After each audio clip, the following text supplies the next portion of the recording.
The bolt came down at exactly noon, because the Anoreth believed punishment should arrive when no one could claim they hadn't seen it coming. 3,000 people stood in the amphitheater bowl of Ashvale, the oldest human settlement on Kess's Reach, and every one of them watched the sky split open. The bolt was the color of a dying star, a spear of white-blue plasma that came down from the orbital platform with a sound like the world tearing along a seam. It struck the ground where a man named Talus Vorin was kneeling, hands bound, head bowed, exactly where the choir marshal had placed him 12 minutes earlier. For one full second, nobody breathed. Then the light folded back into the sky, the way it had come, and the crowd saw that the crater where Talus Vorin should have been a smear of ash was empty of ash. It held a man, kneeling, alive. His shirt had burned away, and his skin was pink and raw in the way skin gets after a hard sunburn, and he was blinking up at the sky with an expression that had nothing to do with divine judgment and everything to do with confusion. Somewhere in the crowd, a child started laughing, high and startled, the kind of laugh that comes out when a person's body doesn't know what else to do with the moment. Up on the reviewing platform, Ketsera Ambidve, third-ranked choir marshal of the Anoreth Compact, felt the ceremonial staff slip an inch in her second hand before she caught it. Talus Vorin had been arrested 9 days earlier for the crime of unsanctioned restoration, a phrase the Compact's translators rendered, more honestly than they meant to, as touching what was not yours to touch. He was a mechanic. Before the occupation, he had fixed water pumps and grain augers in the lower valley. After the occupation, most of what needed fixing was Anoreth hardware that the Anoreth themselves no longer understood, because the technology predated their empire by longer than their empire had existed. What Talus had actually done was pull a corroded relay housing out of the base of Ashvale's old comm spire, clean it, and put it back, because the spire had been dead for 6 years, and his neighbor's daughter had a lung condition that needed the district clinic's diagnostic feed, and the feed only worked through the spire. He hadn't known the spire was sacred. Nobody in Ashvale had known, because the Compact didn't advertise which pieces of dead human infrastructure were sacred and which were simply dead. That was the point. A colony that didn't know where the lines were couldn't be accused of drawing them wrong on purpose, only of trespassing by nature, which was, according to the choir's teaching, exactly what humans did. It was in their blood. It was why the old gods had judged them and found them wanting, 10,000 years before the Anoreth ever found their homeworld. The choir called it the doctrine of the first silence, that humanity had once reached for something it should not have touched, and its own makers. The Anoreth called them the architects, and taught that they were the true and rightful gods of the galaxy, had struck the species down for it, breaking their empire, scattering their worlds, and leaving behind only a curse woven into human bones, fire from the sky, should they ever reach again. The Anoreth had not built the orbital platforms.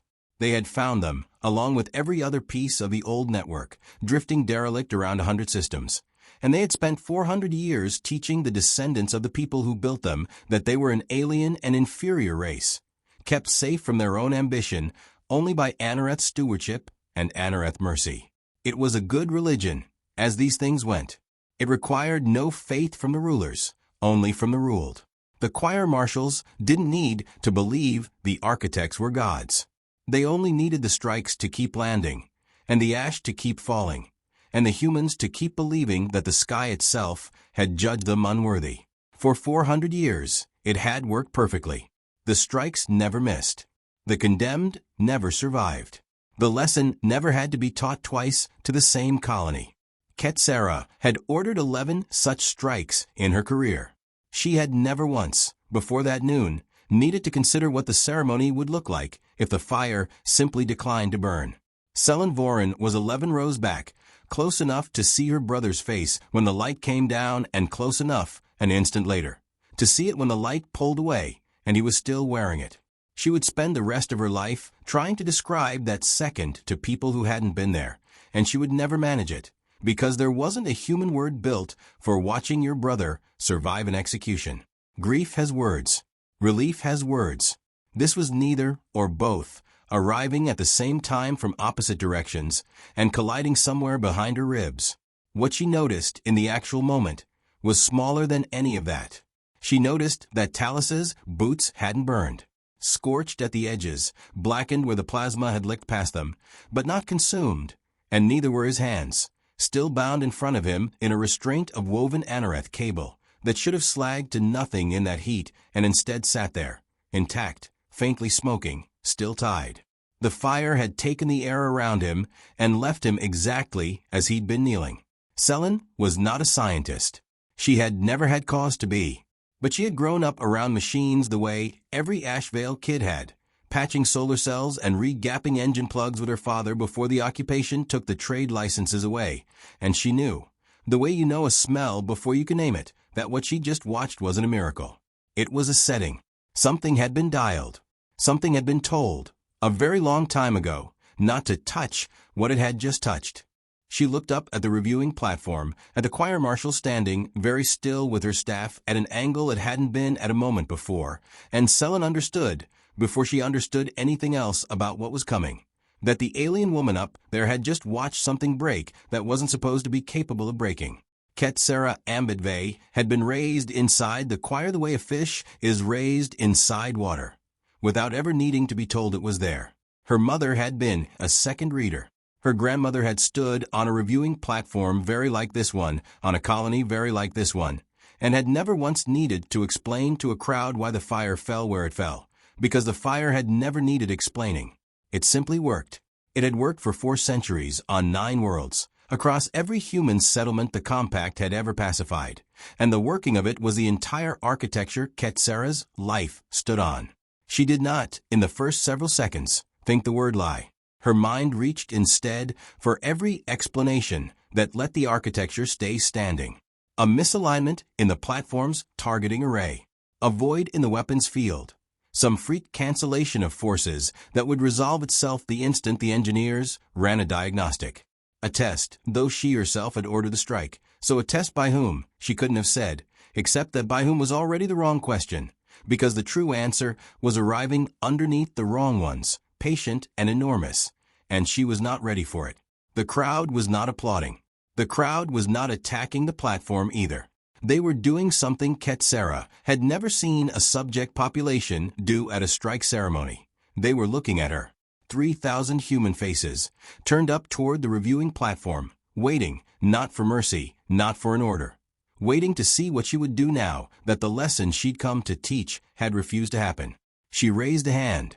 It was meant to be a gesture toward the honor guard, an order to retrieve the prisoner for a second strike, because that was the only response her training offered. If the fire did not fall correctly, the fire fell again. But her hand stopped in the air, because some part of her that had been quiet for 40 years was awake now and asking, in a voice that sounded uncomfortably like her own, and if it fails a second time? She lowered the hand. She said, in the flat administrative anoreth that carried over the Vox relays to the whole amphitheater, clear the ceremony ground. Take the prisoner to holding. Nothing further today. It was the first order she had ever given that contradicted doctrine, and she gave it without knowing yet that it was the first of many. Talus Vorin did not, in the days after, remember pain. He remembered heat, and light so total it had no color at all, and a pressure against his skin like standing too close to a bonfire in high wind. And then it had simply stopped, and he was kneeling in a crater with his shirt gone, and his ears ringing and a smell in the air like a struck match. And he was alive, and nobody, including him, could account for it. They kept him in a holding cell under the district administration building for 6 days. Nobody interrogated him. Nobody explained anything. Twice a day a silent anoreth attendant brought food and left, and Talus spent the hours between counting the mortar lines in the ceiling and trying to remember if he'd felt anything at all in the half-second the bolt was on him, and always arriving at the same honest answer. No. Not fear, not fire, not the searing he braced for. Just the sound, swallowing everything. And then quiet. On the 7th day, a different visitor came. Not an attendant, but a reader. The choir's scholar caste, the ones who studied the old records, the pre-compact archives salvaged from derelict human infrastructure across a dozen systems. He was young for a reader. His crest feathers still edged in the pale down of adolescence.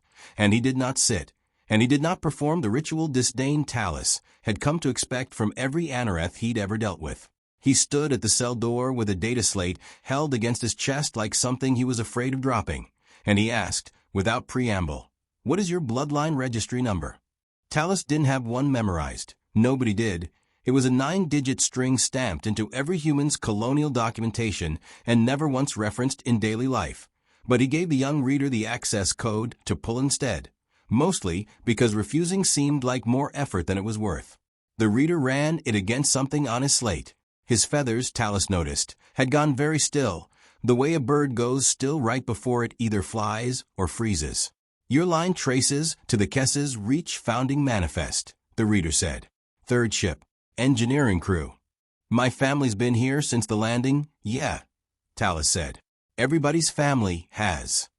"Not like this," the reader said, and then, as if he'd surprised himself by saying it out loud, he added, "The founding engineering crews aren't in the founding manifest by accident. They're in it because they built the manifest system. They built the ships." He looked at Tallis the way you look at a locked door you've just realized you have the key to. "Do you know what a fail-safe is?" "I fix pumps," Tallis said.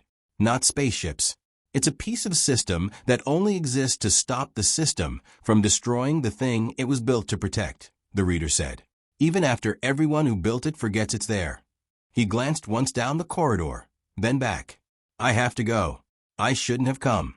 But I needed to see your face before the choir decides what your face is going to mean." He left before Tallis could ask him what that meant, which turned out, in the following weeks, to be the single most consequential unanswered question in the history of the Kess's Reach occupation. The young reader's name was Ovis Ambidhale, and what he had found, 3 nights before he visited Tallis's cell, was a mistake 400 years old and never once corrected, because no one had ever had reason to look for it.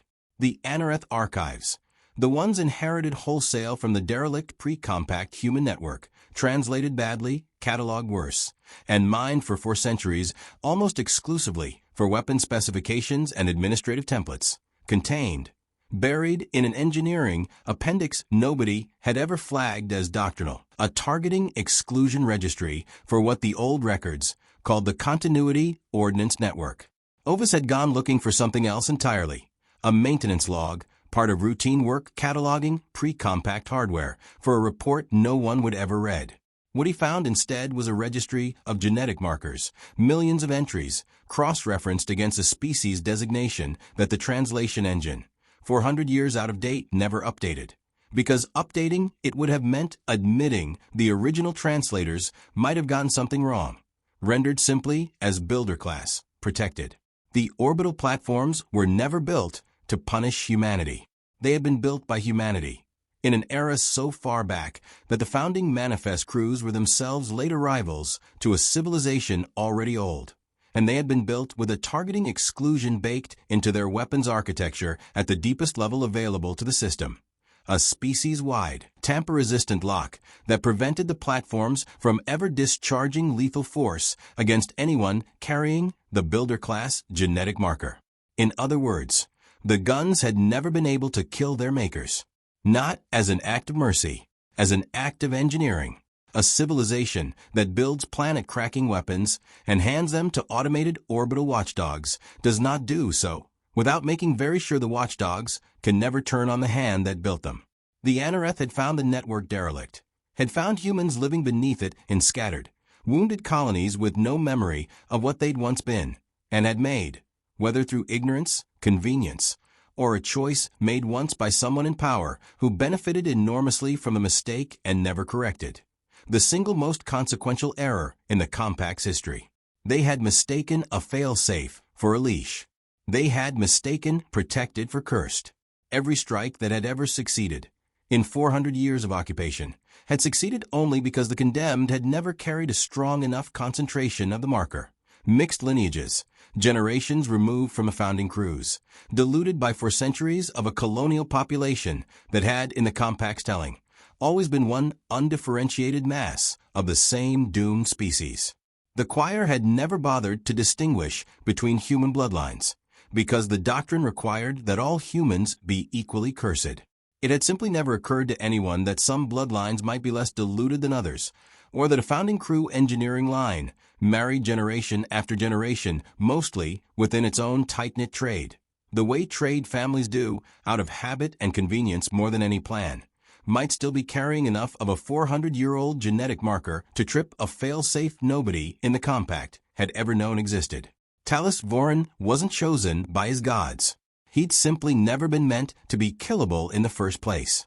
Ovis sat with the registry entry open on his slate for 3 hours before he did anything at all, because the shape of what he was looking at kept refusing to resolve into something he could hold.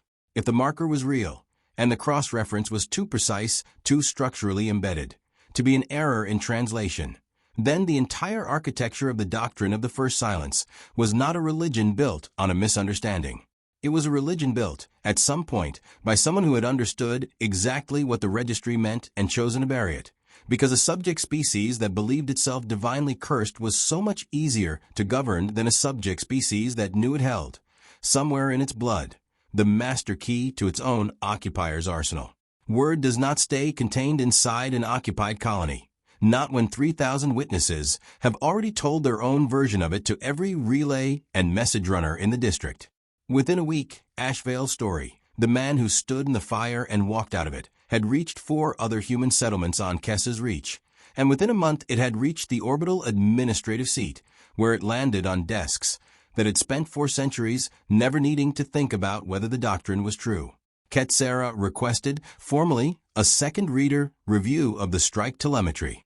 She told herself she expected, a targeting malfunction, a hardware fault. Something that would let her write an incident report and close the matter before it could become a question.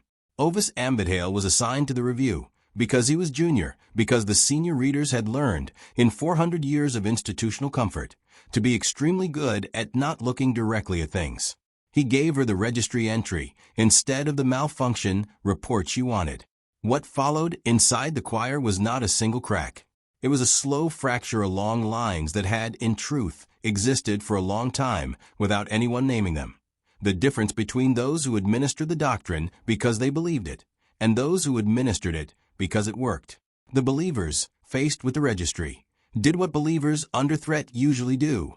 They reached for a narrower faith to replace the broken one. Perhaps the architects had simply chosen to spare this one man, for reasons of their own, and the lesson remained obedience, mercy. The same doctrine with a smaller miracle stitched into its side to patch the hole. The administrators, the ones who had always privately known that for centuries of unbroken divine judgment was a remarkably convenient coincidence for an empire that profited from it, understood immediately what the registry actually meant, and understood just as immediately what it would cost them to say so out loud.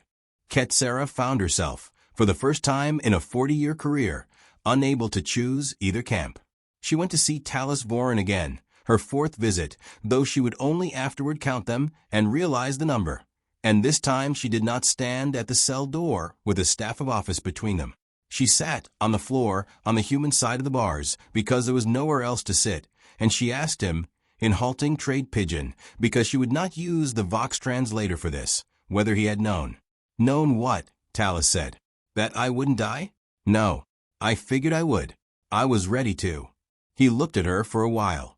The alien woman sitting on the floor of a cell she'd had built to hold him. Were you? Was I what? Ready for me not to? She didn't answer for a long time.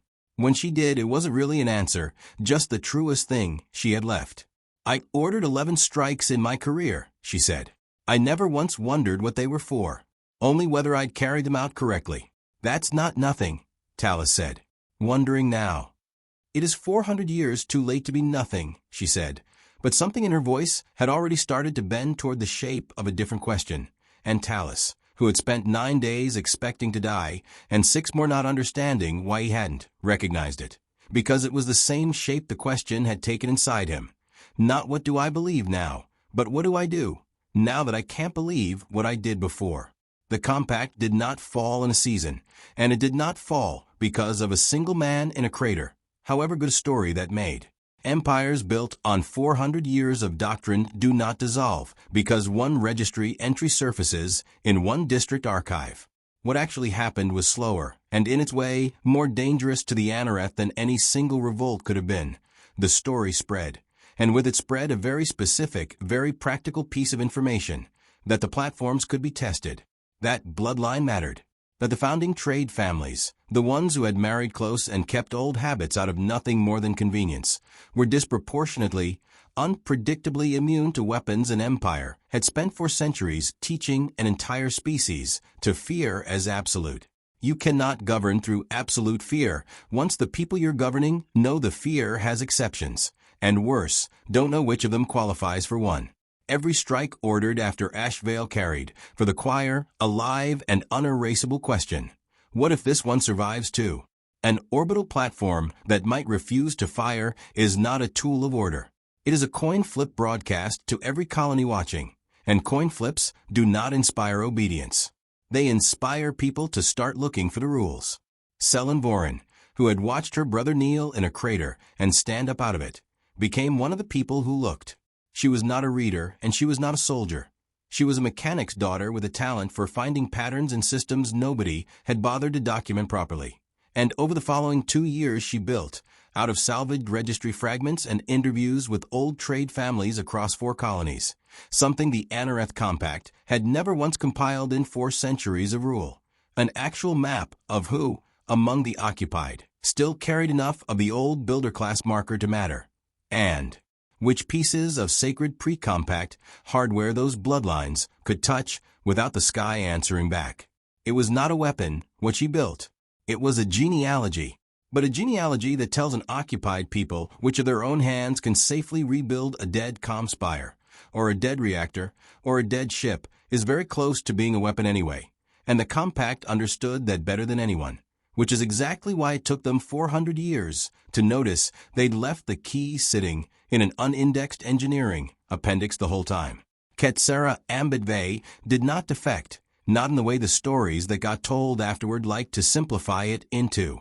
She did not renounce the choir in a single dramatic gesture on a reviewing platform. What she did, in the end, was smaller and took longer and mattered more. She stopped ordering strikes, quietly, one administrative delay at a time, routing condemnations into review queues that never resolved, citing the Ashvale precedent as grounds for indefinite genetic verification before any sentence could be carried out. A verification process, she made sure, with Ovis's help, took months, and then longer, and then, on more than one occasion, simply never finished at all. It was not defiance dressed as courage. It was bureaucracy turned very deliberately into a shield. And it worked precisely because it used the Compact's own reverence for procedure against itself. An empire that had spent 400 years insisting its judgments were divine and infallible could not easily admit, in public, that it now needed to run genetic paperwork before divinity was allowed to strike. And so it didn't admit it. It just quietly, colony by colony, administrator by administrator, stopped striking as often, because the ones doing the striking had started, one at a time, to understand what Ketsera had understood on that reviewing platform, that the fire had never been theirs. It had only ever been on loan from people who'd forgotten they owned it. She never told Talis Voren that she considered him. In some way, she couldn't have defended to another Anoreth the reason she was still alive to feel the shape of her own doubt. She didn't need to. He'd have said he didn't do anything. He'd only knelt where he was told to kneel, and the sky had simply declined to agree with the people who put him there. The story did not need permission to travel, and it did not wait for the Compact's approval before it crossed the gap between colonies. Message runners carried it the way they carried everything else that mattered and nothing that didn't, compressed into a few sentences that could survive being repeated badly, over and over, by people who hadn't been there. By the time it reached the mining settlements on Doran's Anchor for jumps out, the story had already lost Talis's name and most of the details of the amphitheater. What it had kept intact was the one fact that mattered to everyone hearing it for the first time. The fire had failed, and the woman who ordered it had let it fail. That second detail turned out to matter more than the first. A weapon that misfires is an accident, and accidents get quietly buried. A choir marshal who chooses not to fire twice is a decision, and decisions get repeated. Within a year, 3 other administrators across the Compact's 9 occupied systems had begun doing some version of what Ketsera had done. Not open rebellion, nothing so clean as that, but a slow accumulation of delay, of paperwork, of genetic review queues that never quite closed. None of them called it defiance. All of them knew what it was.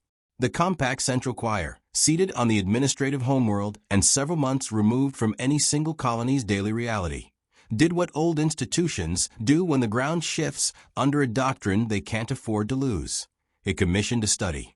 It appointed a commission of senior readers to examine the Asheville Registry entry and determine, formally, whether the doctrine of the first silence required revision. The commission worked for 2 years. It never released a final report, because every draft it produced led, by the plainest reading of the evidence, to the same uncomfortable conclusion Ovis Ambidhale had reached alone in an archive room on his second night with the file, that the architects had never cursed anyone, that the fire had always been a fail-safe wearing for centuries of borrowed authority, and that the empire built on top of that borrowed authority had known, or should have known, for far longer than it would ever be. Comfortable admitting. A doctrine does not need to be formally renounced to lose its grip. It only needs enough people in enough places to stop being certain. And uncertainty, once it starts moving through an empire built on unbroken confidence, does not reverse itself. It only spreads. 3 years after the noon that broke the doctrine of the first silence, Tallis Voren stood again in the amphitheater bowl at Asheville, not kneeling this time, not bound, and not alone. Beside him stood Selin, and behind them stood 24 men and women from the old founding trade lines, and behind them, further back, stood several thousand people who had come not to watch a punishment, but to watch something that had never happened in 400 years of compact rule. A human hand, in daylight, reconnecting the Comspire's relay housing to a power source the compact had once called forbidden, while an Anoreth choir marshal stood at the edge of the crowd and did not order. It stopped. The spire hummed back to life just after noon. An accident of scheduling nobody had planned, and everybody, afterward, chose to remember as fitting. Tallis didn't say anything grand when the relay caught and the old lights along the spire's spine flickered on for the first time in years. He just wiped his hands on his trousers, looked up at the sky the way a man looks up at whether he no longer has any reason to fear, and said to Selin, in a voice too quiet for the crowd to hear, "Should have fixed it years ago." "Wasn't yours to touch," Selin said, half a smile in it now, the old words worn down into something almost gentle. "Turns out it was," Tallis said. "Turns out it always was." Above them the sky stayed exactly the color it had always been. No fire in it, no judgment, nothing but the ordinary blue of an ordinary afternoon on a world that had spent for centuries mistaking its own inheritance for a curse. Somewhere in orbit, a platform their ancestors had built and their occupiers had never understood sat quietly in its old patient watch, protecting, as it always had, exactly the people it had been built to protect. And for the first time in 400 years, everyone standing under it finally knew why.